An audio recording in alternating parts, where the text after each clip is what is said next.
एक शख्स था जो मुझसे बहुत बहस किया।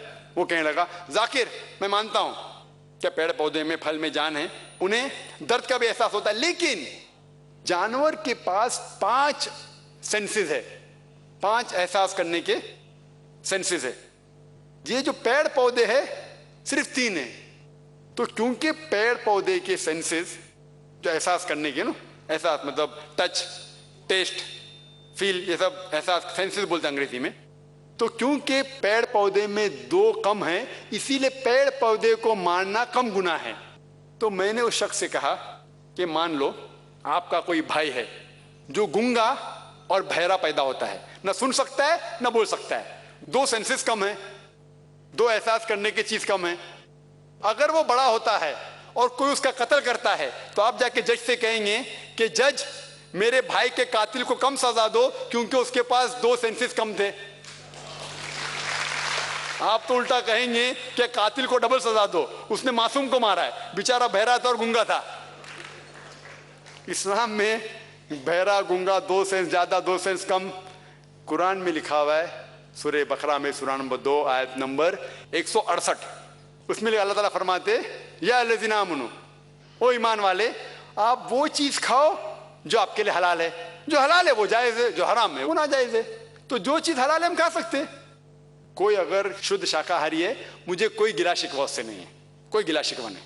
कोई शुद्ध शाकाहारी है तो मैं मांसाहारी हूं, वो शाकाहारी है, मुझे कोई गिला शिकवा नहीं। लेकिन अगर वो मुझसे आके कहेगा कि मांसाहारी बनना गलत है तो मैं जवाब देता हूं।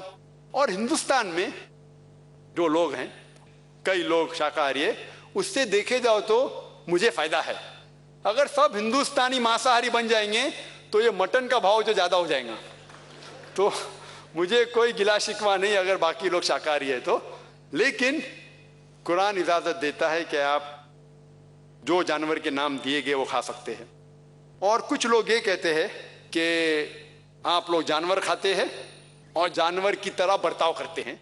तो मेरा जवाब ये मुख्तसर सा जवाब, वक्त कम है, बिल्कुल सही। आज की साइंस ये कहती है कि जो भी आप खाते हैं वो आपके मिजाज के ऊपर असर करता है। ये साइंस का लेटेस्ट डिस्कवरी है। जो आप खाते आपके बिहेवियर के ऊपर उसका इफेक्ट होता है।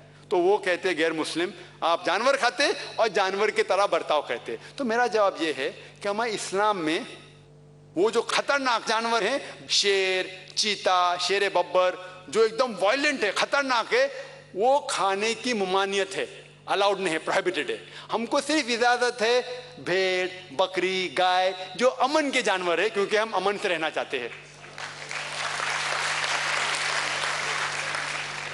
कुछ गैर मुस्लिम कहते हैं ठीक है आप जानवर खाते हैं, में कोई एतराज नहीं, आप जानवर खाते कोई एतराज नहीं।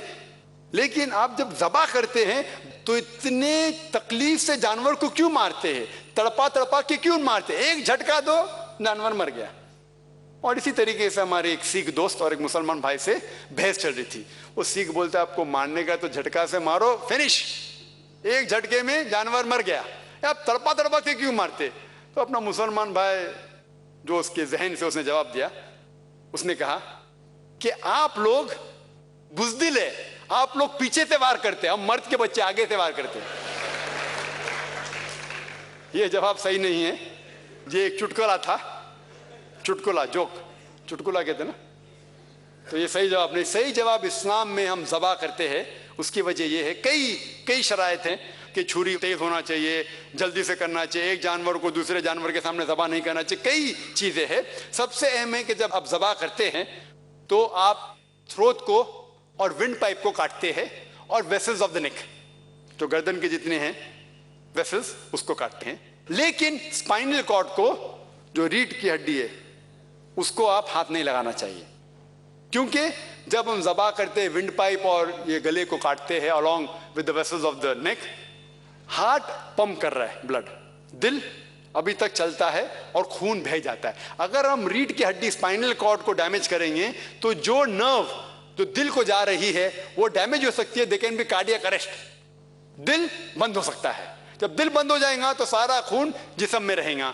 तो एक जरूरी चीज है कि जब हम ज़बा करते हैं तो ये जो विंड पाइप को काटते, थ्रोट को काटते, वेसल को काटते, और दिल अभी तक के खून को पंप कर रहा है बाहर। हमारा मेन मकसद है कि खून जानवर के जिस्म से बाहर जाए। आज साइंस ये कहती है कि खून is a good medium of germs and bacteria. खून के अंदर जरासीम रहते हैं, टॉक्सिन रहते हैं, बहुत से बीमारियां रहते हैं, तो हम साइंटिफिकली इस खून को बहने देते हैं। और लोग को गलत तस्वुर है कि जब ज़बा होता है तो जानवर तड़प तड़प के मरता है। हालांकि जब ज़बा होता है तो जो खून का वेसल जो दिमाग के उस भाग को पहुंचता है जिससे दर्द का एहसास होता है वो बंद हो जाता है। तो जानवर सुकून से मरता है, उसको दर्द का एहसास नहीं होता है, क्योंकि खून जो दिमाग के हिस्से पे जा रहा है जिससे दर्द का एहसास होता है वो बंद हो जाता है। मैं ये जानता हूं कि जानवर तड़प तड़प के मरता है, वो तड़पता है दर्द की वजह से नहीं, क्योंकि खून कम होने की वजह से scientifically muscles contract and relax. खून कम होने की वजह से वो मसल कॉन्ट्रैक्ट करते और रिलैक्स करते, इसीलिए जानवर तड़पता है, दर्द से नहीं। हालांकि झटके में कई बार जानवर 2, 3, 4 घंटे बाद मरता है और बहुत दर्द के साथ मरता है। तो इस्लामिक तरीका स्लॉटरिंग का एकदम सही तरीका है, साइंटिफिक है। लोग ये कहते हैं कि जब इस्लाम बुत परस्ती में नहीं मानता है, आप मुसलमान सबसे ज्यादा बुत परस्ती करते हैं, आप काबा की तरफ सिजदा करते हैं, वो सबसे ज्यादा बुत परस्ती है। यार मुस्लिम कहते इस्लाम अगर बुत परस्ती के खिलाफ है तो आप लोग काबा को सिजदा क्यों करते, काबा की परस्ती क्यों करते हैं, काबा की इबादत क्यों करते? इसका जवाब है कि कोई भी मुसलमान काबा की इबादत नहीं करता है। काबा हमारा किबला है, आप जहां भी दुनिया में हैं किबला की तरफ देख के नमाज पढ़िए। काबा किबला है, दिशा है, डायरेक्शन है।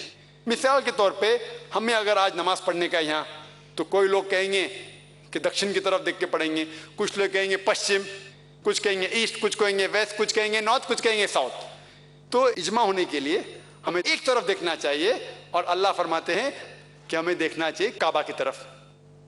तो काबा हमारा किबला है। और सबसे पहले जो ज्योग्राफी मैप, जो नक्शा बनाए थे दुनिया का, वो मुसलमान थे। 1154 में अल इदरीसी ने नक्शा बनाए थे पूरी दुनिया का। और जब मुसलमान नक्शा बनाते थे तो साउथ पोल ऊपर था, नॉर्थ पोल नीचे था और काबा बीच में था। बाद में वेस्टर्न कार्टोग्राफर्स आए, मगरिबी लोग आए और मैप को उल्टा किए, अपसाइड डाउन।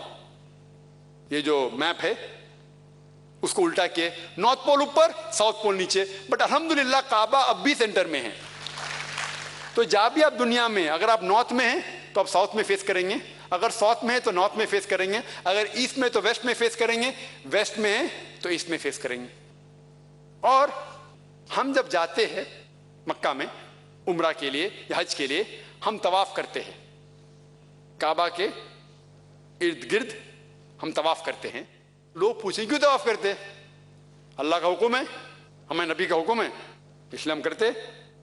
अगर मंतिक से सोचा जाए तो जवाब ध्यान में आ सकता है कि हर दायरे, हर सर्कल का एक ही सेंटर है, हर दायरे का एक ही सेंटर है।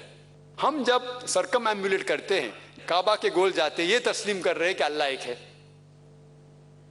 और हजरत उमर रदियल्लाहु अन्हु उनने कहा, सही बुखारी में है इसका जिक्र, जिल्द 2 किताब हज, चैप्टर नंबर 56, हदीस नंबर 675, उसमें हजरत उमर फरमाते हैं रदियल्लाहु अन्हु, वो कहते हैं कि क्योंकि मैंने मेरे नबी को इस पत्थर को चूमते हुए देखा हूं इसीलिए मैं चूम रहा हूं, वरना ये काला पत्थर ना मुझे कोई फायदा पहुंचा सकता है ना कोई नुकसान पहुंचा सकता है।